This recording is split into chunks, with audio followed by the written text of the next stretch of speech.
Good morning again. My name is Anthony L. Weathers, retired Master Sergeant. I'm born and raised in Charleston, South Carolina, back in the 50s.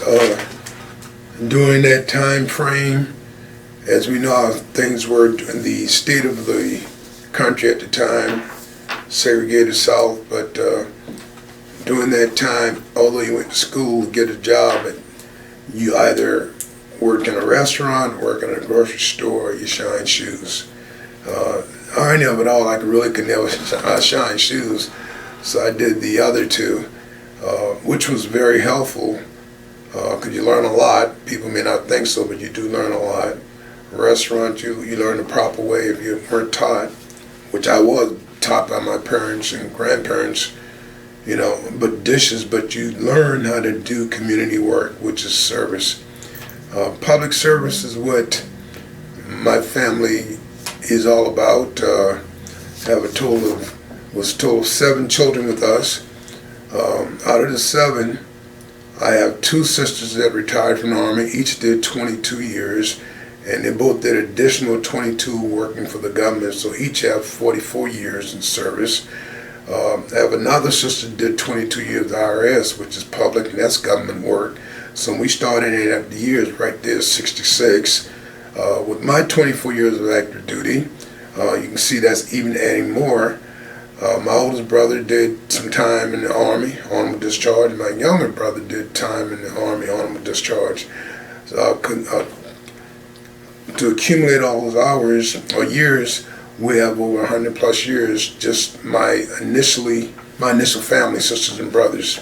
So we are a family of service to the public and to the United States, because that's what we do. Even now, that gives us a purpose, and even today in the job that I've had after the service has all been public related. My first assignment was Bellevue Air Force Base, Arkansas, in 1971 of February. Arkansas and Blytheville, the base itself was a SAC base, which was B-52s, and everyone know what B-52s do if you're service orientated. So you're out in the middle of nowhere because of the munitions and weapons it had. And I'm one of those few, I can tell you what it's like walking the red line, counting the rivets, day in, day out, irregardless of type of weather. And you learn a lot. The canine, the dogs got put away or put out during cold weather, or it was too hot where you were out there. So it was frustrating at some points, but it was a job. I learned early the essence of the job, and it was a direct duty assignment, which meant we didn't have tech school, so you learn as you go. So to me, it was hard, but it wasn't hard until I understood the nuance of the job, what I needed to do. At that particular base, my first time taking college courses, and due to my working hours, I worked 3 swing, 3 mids, 3 day shift, rotating shift as they call it. It was hard to go to school, do the job, and when you were off, being a young kid and nothing to do, it was it was something that was complex. When I left Blytheville, I should say, I got assignment to Thailand, Ubon, Thailand. I did not volunteer for the assignment. At the time, the Vietnam War was still going on, so I got sent there. Very, very unique experience for a 19-year-old. A 19-year-old that really hasn't traveled or been anywhere at that time. So it was an eye-opener, working with foreign nationals and doing your job. You do learn a lot if you allow yourself to learn. You have to be able to be proactive in allowing things. So yes, I did a lot of traveling. Places I went, I shouldn't have went as a young kid, but I didn't know no better, and I like traveling on my own. That way, I learned quickly in life, if you do things when you're by yourself, you don't have to worry about no one getting in trouble or someone tempting you to do something else. So this is what I did. So I had a great time that 1 year in Thailand. Being security police, we are, in the Air Force, we are the ground troopers. Like the Army have ground troopers, it's amazing, people don't realize in the Air Force, security forces, that's what you were. So I was out in the field. I was out just sometimes by myself. We had assignments in bunkers, and that's where I didn't know at the time this thing they call Agent Orange. I found out years later because some of the things I saw, I did not know at the time. I was too young, and they said ask questions, but if you don't know the question to ask, how can you ask it? So I saw a lot of stuff. I was out there with the barrels, with the orange X, but at the time I didn't know what it was, but I found out later on. After leaving Thailand, I went from heat to cold. I went to Minot, North Dakota, the Great North, where I worked at the missile sites, which was a blessing. It was great because you had 3 days of work, you were out in the missile fields, and you came back in for about a week. So, again, being young and still learning, you're learning how to navigate life and traveling even to Canada several times or doing different things. We worked around it. So I had a good time in Minot. It's like any place you do is what you make of it. You're going to have good and bad times. I re-enlisted at Minot, then I went to Shaw Air Force Base in South Carolina in March of '78. Now, I'm from Charleston, so Shaw was in Sumter, 100 miles away, just about. And so those 4 years were really great, fun years. I enjoyed myself. I was in my home state, and I traveled a lot. And I learned more about my home state that I didn't know before. And I love smaller cities because I learned my mom and dad, they were both, quote unquote, at the time, they said they were born in the country. But you learn later on, if it wasn't for countries, people living in the country, you would never have cities. And people don't understand that. But that's what makes cities grow, because those folks, they're involved and they get involved and do different things. So I learned a lot there. After 4 years in Shaw, I went to Lakenheath, England, and worked at the 48th Security Police Squadron, swing wing jets, again, a place that had nuclear weapons. And you went to Lakenheath, especially as a security police officer, you worked. That was one of the places you worked because of the nature of the business, what it entails, and what you had to do. We had many exercises with NATO forces. I met a lot of great people.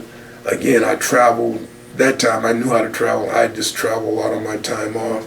Went to different countries of my own. I went to Holland, went to Belgium, went to France. It was great. It was great. It was great, but it was working. You worked. So when you had time to enjoy yourself, to relax, and you had to get away. You had to get away because the job would consume you and eat you up, and you had to get away. So I did that for 4 years, had a great time, and before I move on, I want to go back and say something about Thailand. That place, I call it milk and honey, land of the rising sun, because just being there and being by myself, and we also got attacked, we got bombed over there too, we got gunfire over there, and I learned a lot from that experience, really learned a lot about life, because in life, you get trained to do certain things, and I got really trained well before I went over there. But there's a difference being in a war zone, and there's a bigger difference if you're at war and you get fired upon. It's two different distinctions. You could be in a war zone and go through your whole life never experiencing being shot at and bombed at, and it doesn't really bother you. But when you're shot and bombed at and you're there, especially night fire or nighttime when everything's black out, as a young person, my life flashed before me. I heard the stories when you're about to die, your life flashes before you.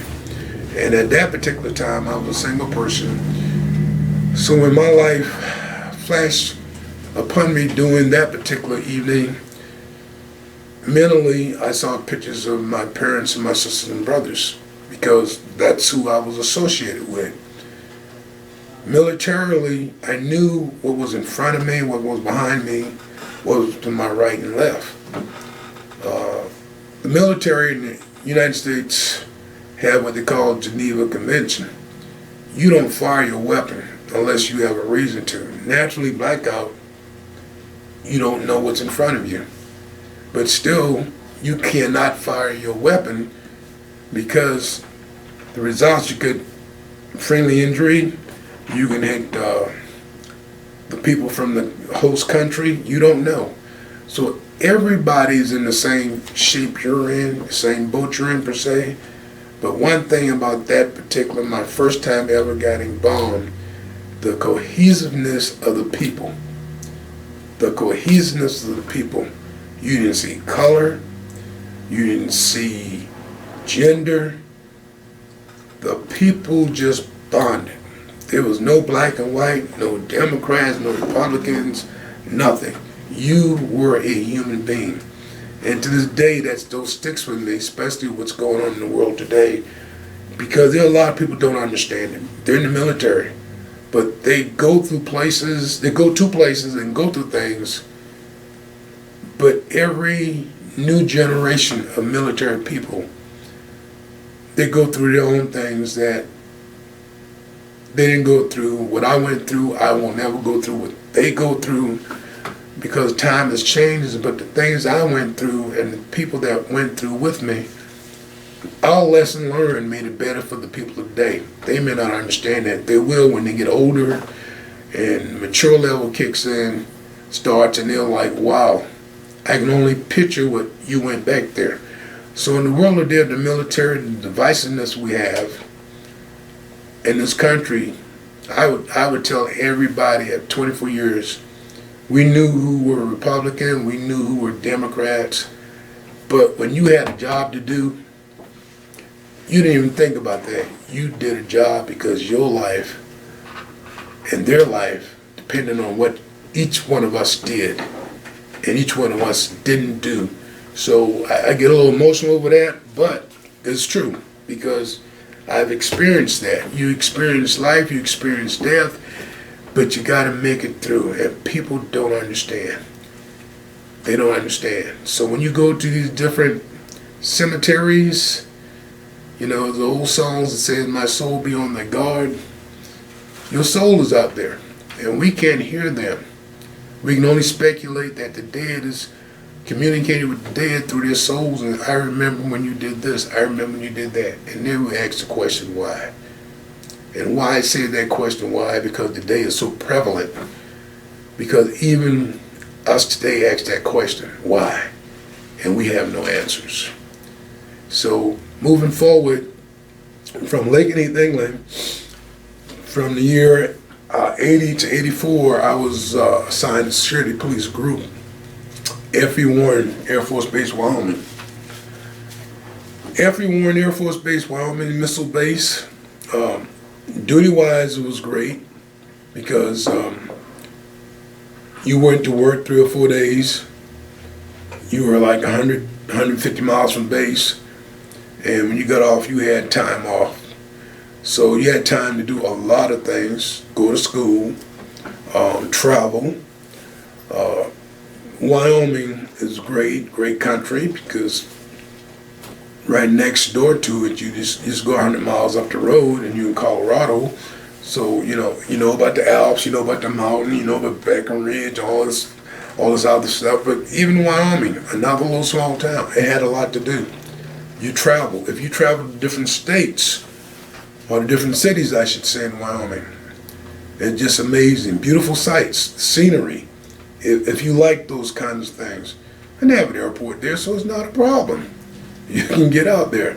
But I worked security police group, worked different sections in the group, squadron within that group, and I got a lot out of that group and did a lot of great things. I also went to in resident at the NCO Academy in Barksdale. Went there. I did a lot of my school work, did a lot of resident work, did a lot of correspondent work. So that was great. From F.E. Warren, Wyoming, I went to Zweibrücken, Germany, 4 years. All those were Party C base. Everybody said it's, I never heard of the place, but I got told if I went down how great the place is because of the priority and the mission. And I was prepared to go over there. I wasn't prepared for the people that I met over there because it was just a complete different atmosphere. And it wasn't people on the base. Naturally, one thing about being a security police person, we had a saying, they eat their own. Dogs eat their own, and dogs eat dogs. And it was one of those type of, it was hard. That place was hard, and I got kind of really bummed out there because I got called in. I got told that I made right too fast, I did this too fast, and person that was held against me, but it really wasn't my rank. It was the racial structure. So that place was, I have to say, was one of my worst bases with the squadron I was in. However, the people in the town, different story. Complete opposite. At Whiteman, at Swybrook, I was the assistant president of the Air Force Sergeant Association, vice president, and I was allowed to do the wing dining out on a couple of occasions. I was in charge of that, and I learned a lot of people over there. So it wasn't the people on the base, because when you meet other people and branch out, and I'm a very extroverted type person, you see a lot of good in other people. And when you eat your own, you don't see what's good in yours. And that the old saying is very true. Other people will see in you what others don't. And I learned that. Again, another lesson learned. And you may hear me doing this whole taping about lessons learned, but that's what life is. When you open your eyes every day, you say thank you because the man above allowed you to see another day. That too in itself, believe it or not, is a lesson. But when you go out and do what you need to do and you meet people, you have to intermingle with people. No man's an island. No one can do for themselves. They're always in need of someone else. And when people really realize that, it's a better place. It's a better place. From Germany, I went to Whiteman Air Force Base, Missouri. Why? And again, it was another missile base. Again, it had priority weapons. Again, I was afforded to travel a lot, go different places because of the duty commitments there. What I had to do, and the time off. Whiteman was right there. As you know, Kansas City, Missouri is right there too, a few miles up the road. So you had a lot of places to go. There's a lot of good things there, a lot of good people there. I had a great time there doing my job. I was warmly welcomed, warmly received, and everything was just great. I did my work as a flight chief, and my people were great. I had a great core of people that I worked with. From there, I went to, in '91, I went to Kunsan, Korea. The Kun, as they call it.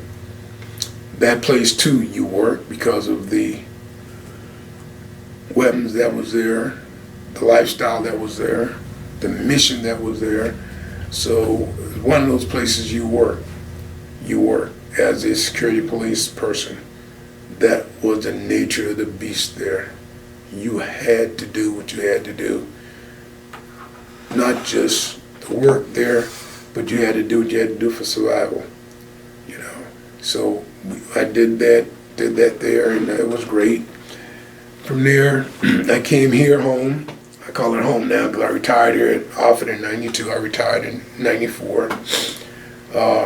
From Offutt, worked flight line, got an office, worked flight with the flight people again. Ended up office work, and I had a great time with people there. It goes back to treating people again. And it was amazing. People will treat you the way you treat them, even if you don't know them. But if they know of you and they're heard of you, especially if they're heard of you, the gentleman that conducted my retirement reception, he told me, he said, I've never been to it because we are known, security police personnel are known as cheap, don't want to give up money. But he said he talked to all the people on flights, and he said the people on flight, when he was getting money to do a shadow box, He said, I've never seen in my life. Soon I told him what we were doing and who we were doing it for. There was no questions asked. And that made me feel good. And he said, what you got on these people? And I was like, just treat them nice. That's all I said. You treat them nice, they'll treat you nice. But during my Air Force career as a whole, when I was in Thailand, I received, after I left, I received my first Air Force Combination Medal. And again, being a naive kid, I was very naive, still young. When I left there and went to Minot, and during those days back in the 70s, for the old school people, Minot had dormitories because of the weather there. And I lived on the 3rd floor. And going back for the old school people, we had what they call a day room. And that day room had one TV, and everybody was in that one room. And what the majority rule they want to look at, they looked at. You had no say. So, and also during that time, we had E4s and E5s at the time. E4s were like Chief Master Sergeant, because Chief Master Sergeant in the Air Force was just starting up really, basically.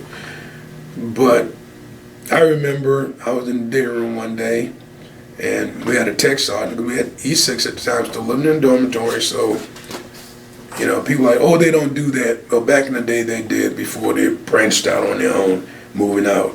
And the first sergeant came in, and I was in there, and the day room was packed with people. And he saw me, Weathers, and I just jumped at attention, because during that time, military as a young kid. And he said a few words to me, and I won't repeat what he said to me. But I was scared, because I thought I did something real bad. He was yelling at me, and everybody looking at me. And then he said, I know you were this, and this, but I didn't know you were that good at it. And I'm like looking at him, and I said, First Sergeant, did I do something wrong? You got a combination medal. I didn't know. So I'm like, okay, what's a combination medal? That's how naive I really was back in the day. That's true. And I remember this text on, you got a what? And he yelled at me like, oh boy, I did something wrong. And I was scared, because I thought I did something wrong, reality. But what I learned after the fact, what it was about, it gave not only promotion points, but at the time, medals were hard to be given out. And when you got it, not only did you earn it, but you deserved it. But again, I had to be told these things, and then I started reading more and more into it, and I like, oh, now I understand. And also they had what they call pro pay, efficiency pay back in the day. And it may not seem like nothing to people nowadays, but what it was, you got 6 months of pay, $30 extra a month, and it was $180 total. And proficiency pay is what they call it, nicknamed the pro pay. People got upset at me because, again, that's something you did just not give out. You earned it. And I don't know what today, I still can't tell you what I did to earn it. But according to my supervisor, I earned it because of what I was doing, because everything was, carte blanche straight. So out of all the medals I have, that one to me was my very first one, but also my most rewarding, because I got taught about it. I learned about it. Most people now, medals is like, oh, promotion points. That's the big thing about it. However, you can make light of that, but when you see medals given out for Purple Heart, Bronze Star medals, you can't make light of the medals, because those people not only earned it, they earned it, and they deserved it because of what they went through. And for those who know about those medals, to God be the glory, because you got injured doing something for your country. You got injured doing your job. You got injured protecting not only the resources and assets, also the people. So it's not a laughing matter, not a joke, and it's not about promotion points, And when you learn about these things and you meet people who can sit and talk to you about those things, you understand. And you can understand why they don't want to talk about it, because it's not that it's harmful, but it's hurtful. So everything we do in life goes full circles, with the good and the bad. I'm here by the grace of God. I'm an Agent Orange veteran, 100% disability. And taping this early, I'm about to go through a major surgery. And you try to show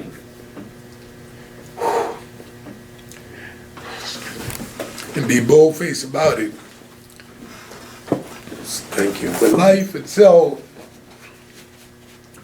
as good as it is, it can be very demoralizing because you can always ask the question, why me? Or why me, Lord? But you also can ask your question, why not you? Why not me, I should say.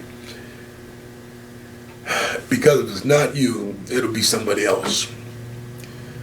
We are here today by the grace of God, for those that believe. It's not my time yet. I've been through a series of medical situations, and some days I wonder why I'm even here. And the question of questions is, do I deserve to be here? So you can say God have a plan for you, but we don't know what plan. And we know not what hour nor what day. We can sit and talk to people about how good they treat you. We can talk to people how bad they treat you. But we all have that judgment day coming, because nobody's perfect. And I will not put myself on a pedestal saying I'm perfect, because I'm so far from it. But I'm still here today to talk about it. I'm still here to talk to people about what I've been through. I'm still here today to talk to people about things that will help them. Sadder things about people today, they don't listen. And when you don't listen, when it's too late to listen, because there's nothing you can do from it, for a person. So I'm not here putting myself up there. I'm just like anyone else. I'm mortal. I'm human. I have feelings. I have friendships. I have regrets. But it's all part of life. And when we look in the mirror, we can't say we're better than someone else. Because if from the school of thought on Maslow's hierarchy of need, and I tell this to a lot of people,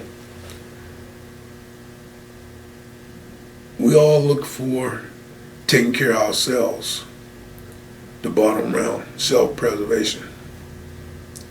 Man, if they would just not even analyze themselves, but think about the steps in Maslow's hierarchy of need, we never reach that self-actualization.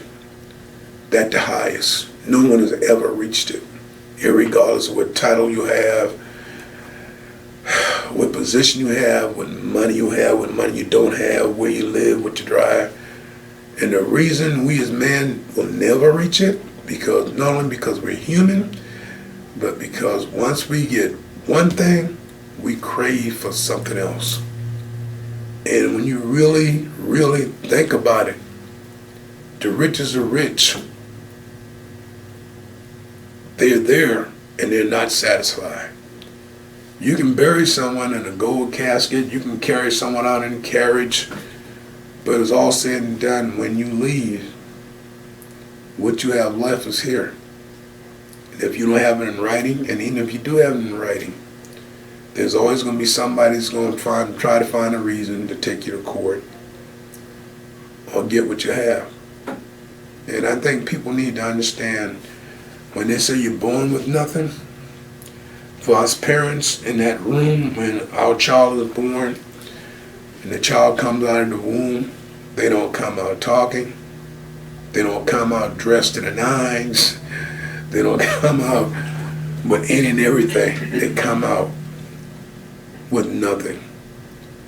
So the parents know what it's like, especially if you're in the room and you touch your child. When you touch your child, and I'm fortunate I was able to touch my daughter, my last child. She had no clothes on because we had some circumstances, and the wife always tell me, you're the first to grab her, because I did. I grabbed her before the doctors did, because that was mine.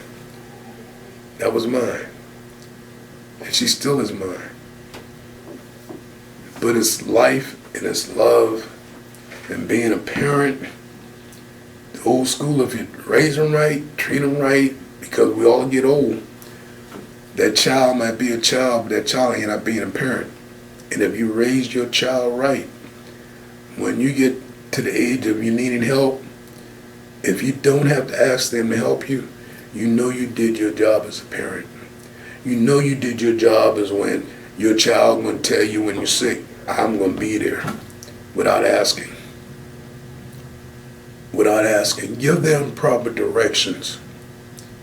The world needs parents. They don't need friends when it comes to kids. The kids need direction. Being a parent, not only give them that direction, make them listen to you. Truthfully, make them listen to you. Whether they like it or not, if they listen to you, I can guarantee you, when life evolves, they'll come back to you, because they learn. They listen. At the time they may not, but they will remember. And the greatest feeling as a parent is when your child grows up and says, I remember how you did this.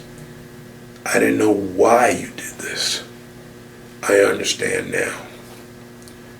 And when they can tell you why you did this and they understand, your child is making him or herself a better person. They're making him or herself not just a person, but a human being. They're giving back. They're not being selfish. They're helping community. They're being service orientated.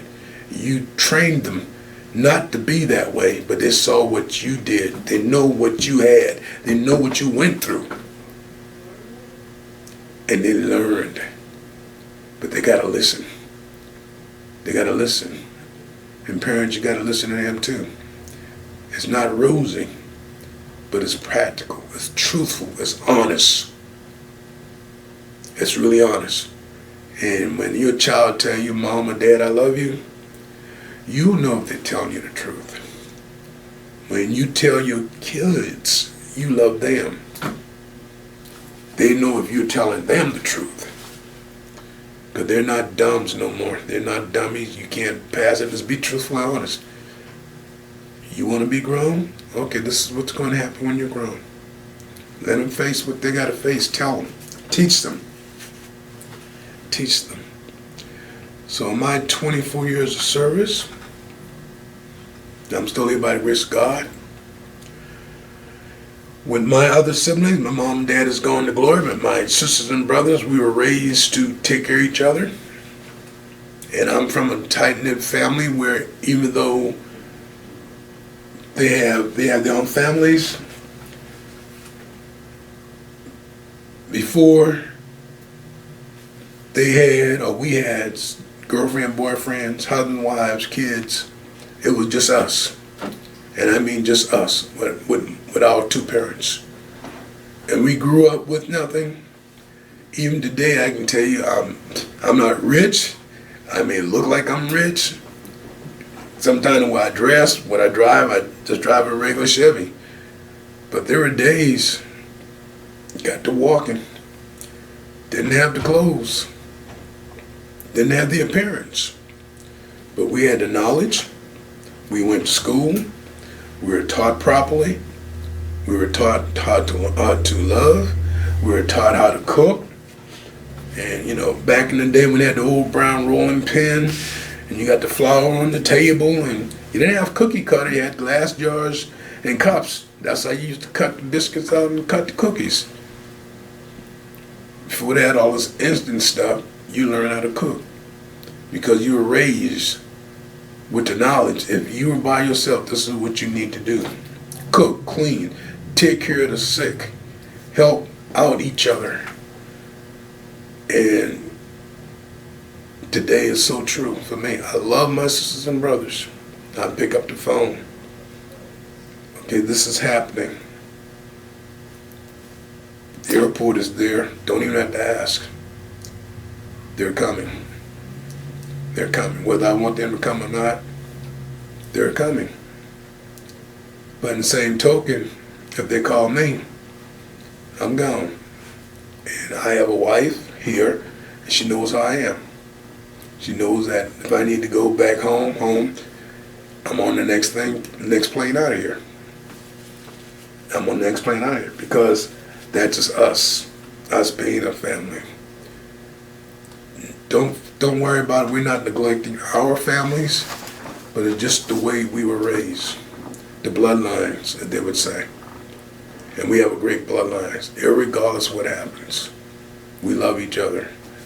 Tony, could you go back and tell a little bit about how you got your education in the Air Force? You mentioned it, but okay. What schools did you go to? Did you get any degrees? Yes. Excuse me. Yes. On my schools in the Air Force, I started out a long time ago, and working the shifts I worked was kind of hard. Especially after I got married and had two young sons. I was trying to go to school. I was working shift work again. I would get up early in the morning, like 3 or 4 in the morning, and do my schoolwork, and I had to be to work at 7 in the morning. And being in the peripheral I am, and being on time working the day shift at the time, I was there. I have presently at the time, at that particular time, I was working on my associates. Right now, as of today, in the Air Force, I have my bachelor's degree. I went to some name brand schools for other subjects, which I got. Military schools, different, like I said, the different academies. NCO Academy in Barstow. Went to another academy and 8th Air Training Command. I went there. I went, as I said, other schools and getting other things. I have speech award winners. I know how to write speeches. I've done it before. I've given speeches before. All the different things I've learned, the traits I've learned, I applied to helping me become better. The fallacy of it all, if you want to call it a fallacy, in some areas I waited too late or too long to do it. You know, I had a goal in mind to work on my master's. 24 years, got out with young kids. You have to work, so it's amazing those 10 years I had to do it. It went by real fast, but I had to take care of my family. My priority was taking care of my family. And so even today at my age, I still think about going to school. I really do. And I look at it because mentally it's something I wanted to do, but even now I look at that and say, you do it and what you're going to do with this degree. You want to get something you can work with and use. The thing about it is when you get a little older, people think you're senile, you don't know what you're talking about, but that's so false. Especially if you're an active person, it's so false. So the main thing is getting someone to listen. And I focus on that one word because it's true. They listen, they can understand. So that's why I'm at in school.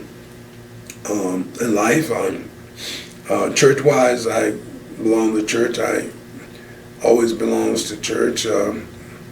My hometown church, Mars Bryan AME Church, African Methodist Episcopal, AME stands for. And today I'm a member of, and I'm a trustee at St. John's AME Church here in Omaha. I've written 2 sermons. I've given 2 sermons at that church. And it went real well. I do not have any intentions of becoming a minister, although that ministers and teachers runs in my family. So that's why I'm very talkative, but along my training way, I've learned how to do different things. How about the clergy that you knew in the Air Force? Do you remember any stories about them? Yeah, oh great. The clergymen, I went different places I've been, and I also sang in the choir. I sang in Feltwell in England, Camp Humphreys in Kunsan Air Force in Korea, sang in those choirs.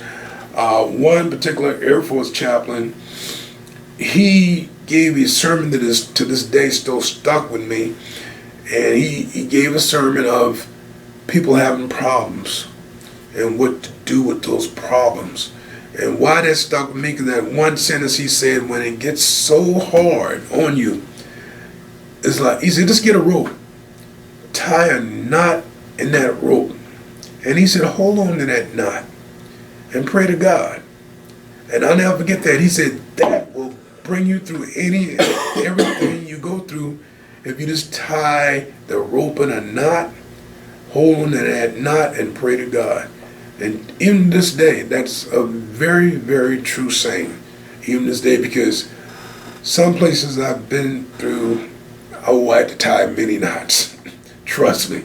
I don't think no one in the military has not had to tie a knot and hold on. And if, when you're at the end of your rope, per se, and when you're in a foreign country and you're by yourself, what do you do? Where do you go? You just have to hold on. The Gideon's Bible, since we were speaking about that, I was stationed in one place, and I got a copy of that at home that's completely marked up. That helped me through one place I was at, and it was the Gideon's Bible. And I read that Bible every day. I went from page to page. And it's amazing, the most understood book in the world, which is the Bible, is the best book in the world. Because it tells you everything, not only from beginning to end, but in the middle. It tells you the stories of Lot. It tells you the story of John. When you read the book of Deuteronomy, the things it tells you what it's all about. And it's amazing, that book was written way before I was born, or even some of us were born there. Man has rewritten that book over and over. But to me, I love the St. James Bible. They have different variations in the Bible. But when you read that, it's amazing what comes out of that. And it helps you. It helps you not only with your body and mind, but your soul. Your soul is gravitate. It gravitates toward it. He rose. To this day, we all say he rose. The stone was rolled away. But there are people that today don't believe that. They think it's just a story. Thinks it's something people imagine. But it's your beliefs. And so everyone has different beliefs. How about the last day that you were in the Air Force? What do you remember about that day? Great day at Offutt Air Force Base in my retirement ceremony. I don't even think I have an adjective for that. Thrilled, happy, stunned, shocked, because the amount of people that were there. To me, I was just a regular Joe Blow. But the amount of people that came there, and they came there on their own accord. They didn't have to be there. There were people that I knew worked nights that stayed up to come there. And I knew what it's like working nights. The facility we had here was packed. The comments I heard people were saying to me was, "Who are you? We don't ever see this here." And my commanding officer, "Are you an officer or enlisted?" And I was like, "Okay, what that means." And he was telling me, "We don't have this type of crowd here for even commissioned officers." And I came back and I said, just the way you treat them. It's like I was saying throughout this whole interview. You treat them right, you never know. You never know. And I just enjoyed it. I had family members came from out of state, and some were military, and they were complimenting me and my host for doing what he did because of the people that were there. And I was basking in my glory. And again, I questioned myself, why me? This was something good. Why you? When you question yourself, is always a bad thing. Sometimes it's a good thing too. Why me? And again, it goes back, why not you? So that's one of my best times. And the people I work with, you got to tip your hat to them, because they made it. They made it for you, you made it for them. But you don't understand until the sun is fading. When the sun starts fading, it's not going to death, but when you're fading, it's time to move on. If you've been anywhere in any career, irregardless how you treat it, or you were treated. If you didn't like some of the people, you're not going to like all the people. But if you don't like it or miss some of the people, or any of the people, especially any of them, what's going on? You have to really look in the mirror at yourself. What is wrong with you instead of what's wrong with them? We always can find something wrong with someone else. But yet, can we find something wrong with us or ourselves? After you got out, did you get a job? Oh yeah. What did you do with? At the time, Union Pacific here in town, I put all my eggs in one basket, which was very wrong. I was trying to get on at Union Pacific here in town, the railroad company in town, and work in their training department because I knew how to teach too. And everything was going well, but then two words came to mind or started coming at the time. Two words were downsizing. Now, being in the military, you're not thinking about that terminology, well, civilians do. And all of a sudden, all my contacts, everything I had lined up, the phone calls stopped coming. I went for several interviews, and one interview I got, I remember really well because I learned from the Air Force, is when you become a civilian, they'll put you in a room, especially guys, and you're in a shirt and tie, and the room is non-air conditioned, it's hot. And they'll close the door, and you'll be there about an hour and a half, because they want to see what you're going to do in all this heat. They know you're sweating and perspiring, you don't have water to drink. But I got told in the Air Force, what you don't do is loosen up your tie, open up your shirt button, take your coat off. And so to me, I thought about that equation because I thought I was being tested. Well, came to find out I was tested, because several times they came in asking how I was doing, if I wanted to loosen up my shirt. I mean, take my tie, loosen my tie, and open up my shirt. And I said no. And I did that for an hour and a half, and they came in and we did some after that, more talking. Then they said, okay, we'll be in touch. And then the phone calls stopped coming, and so I just went in unannounced and spoke to my sponsor. And he said, I'm sorry, man, I'm fighting to keep my job. And I'm like, well, tell me what's going on. Downsizing. You heard of that term yet? I said, I heard, but since it didn't apply to me, again, didn't bother me. And then I found out people in here were being shipped to, they had a choice either going to another state or losing their jobs. So that was a nationwide thing. So when I got out, I worked at the post office temporary for over a year. Temporary work at the post office, every 29 days you got laid off, because if you worked 30 straight days, they had to pay you benefits. So I did that for a year and a half, even got some of the highest marks in my performance report. And people were talking about me, people don't get these remarks. I was like, okay, what's so bad about it? It wasn't bad, it was good, except I got some really high remarks, and I still have that. I had those forms at my house right now showing I kept that just for that reason. But after a while, I tried to get on, and they said, well, you're in the system. Well, it's who you know. I found that out because there were some people that had a higher test score and everything else. Well, they got on permanently before I did, and I started questioning that. I said, okay, I can't do this for so much. So I went on and went and started working retail. Worked retail, and then I started working part-time at UPS. I retired from UPS now. So I worked in retail, learned a lot more again in retail. Worked for a company that was great at the time. The person lost their focus, and the company is no longer in business. I'm not going to name that name brand company, but I learned the good thing, the bad part of working retail there too. And just like any other company with 401k, I lost a lot when the stock market went down. So you move on from that. So right now I'm fully retired. I do a lot of volunteer work for my church. Even that's about to come to a halt now due to my medical condition. But I've done what I can do overall in my life. There are a lot of things if I can change, I can change, but then who wouldn't? But work-wise, I'm one of those workaholics. It's because I've always worked, even as a young child, because when you don't have, you do it the right way, you're going to work for it.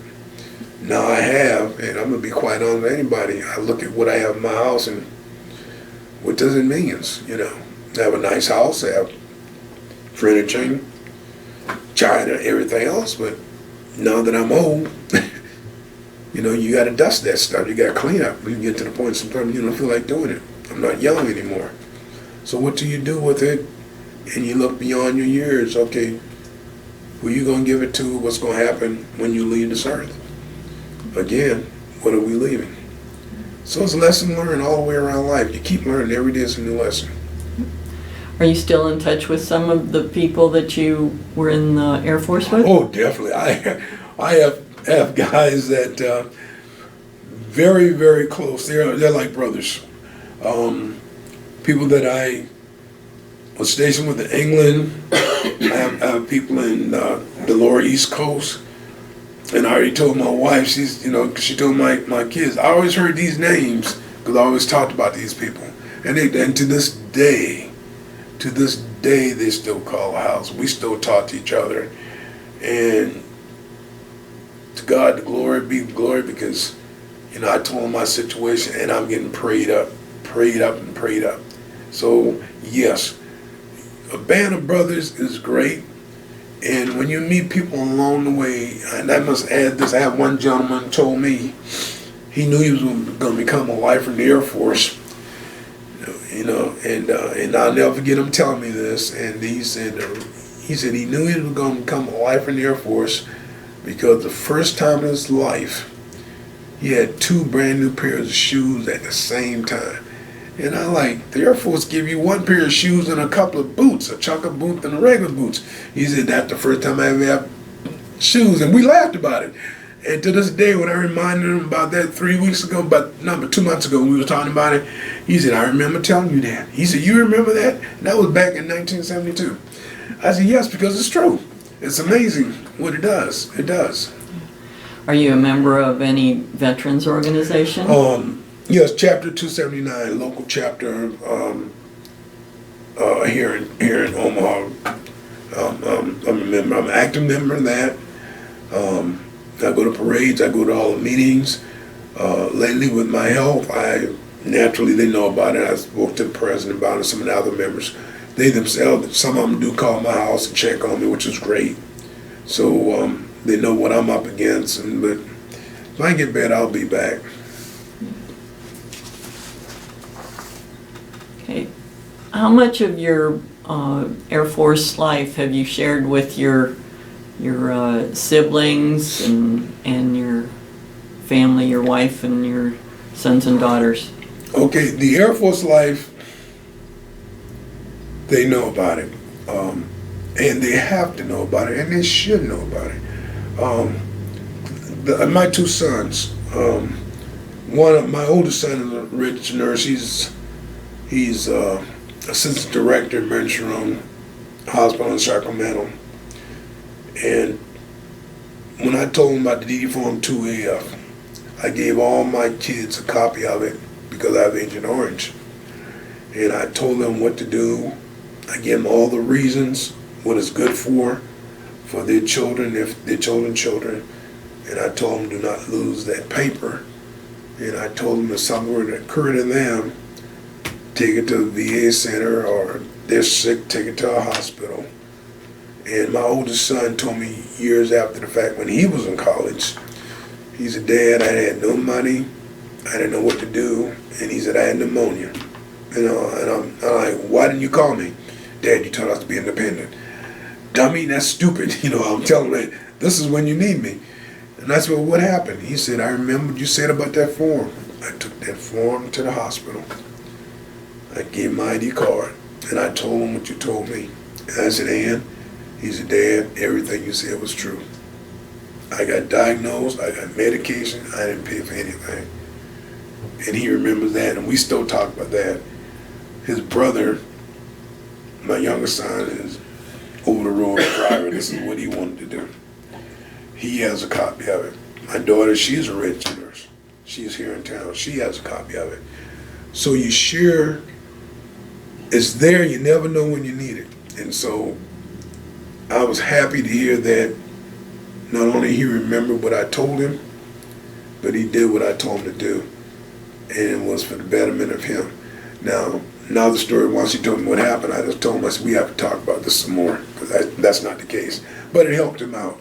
So they know my career. They know what I've done, not just about Agent Orange. My children has told me, when we sit down and talk, we have our little family table talk, and when I listen to them, I always talk about, they'll listen to you, and sometimes you listen to them, they'll tell me, I remember what you did, what you said, and I understand that. That means so much to me, because they've seen the benefits, they know the benefits, and it's something not only that I have earned, but it's something they know I have earned, and they respect that. And it's not all about my giving it to them, because now I'm being given. They're giving them this all the time to me in my situation, the phone calls. They'll fly in unannounced. Don't ask them. They're just coming, nope, we need to see you. You were just here. I need to see you. So it's a difference in just hearing your voice on the phone. They come out of love. I already know without being told which one of my sister and brother will be the first one to come here. My son, he's a nurse. I hate it when he comes. I love it, but he's a nurse. My daughter's a nurse. And it's good treatment because they both have their ways of doing things. And I told them I'm glad both you guys in different states.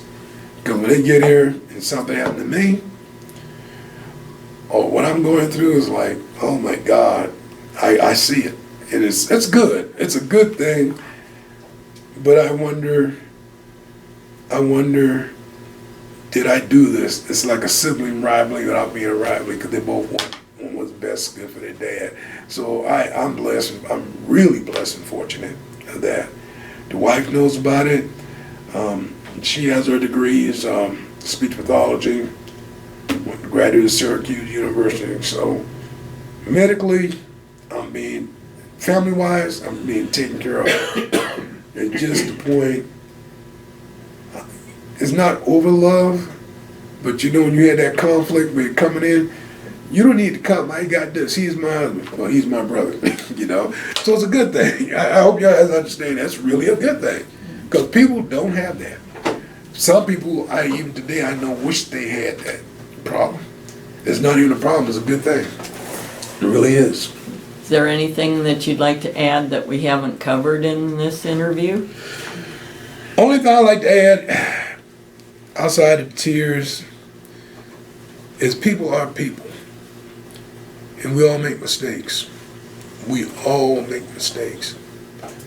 But it's what you do to rectify that mistake. There's always going to be someone that's going to never forgive you. They're never going to forget you. They can say they're sorry, and they would like to make amends for what they've done to you or for you that wasn't harmful or hurtful.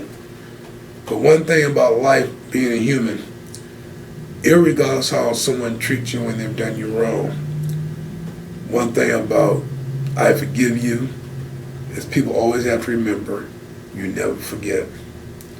And that's the criteria. No one has ever been able to answer that or really solve that. You can't forget because it's being human. You can forgive, but it's up to you to forgive. And we go that way with it by being just grateful. Because even doing this interview, I'm thankful for JR and you for doing this. They brought this to my attention. This is something new. And it's gratifying when you sit back and you talk about yourself and your life. You remember the good times, bad times. But you also remember what you've done and what you haven't done. So moving forward, put your best foot forward, I would tell people. Try to be just yourself, but be the best of yourself. Be the best of yourself. And when people know that you're authentic and you're real, was it tenfold to come back? It'll come back even better. Thank you. Welcome. This interview was conducted by Sharon Cooper in Bellevue, Nebraska, and the interviewee was Anthony L. Weathers.